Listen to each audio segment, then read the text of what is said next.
This Zinus bed frame also has quite a bit of underbed clearance.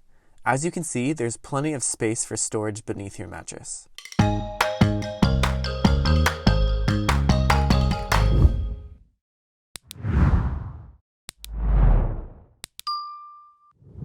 Hey everyone, Sleep Chef here. Today I'll be looking at the Zinus Joseph Metal Platforma bed frame.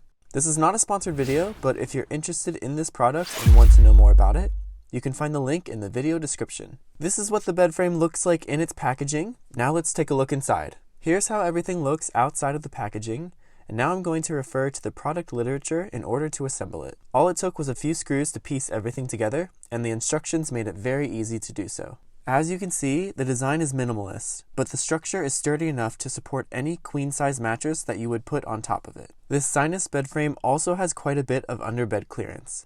As you can see, there's plenty of space for storage beneath your mattress. And you won't need to purchase a box spring, because the reliable wood slats are designed to support and extend the life of whatever mattress you place on top of it. Overall, I recommend the Zinus Joseph Metal Platforma bed frame to anyone who wants a minimalist design and would like some extra storage space beneath their bed.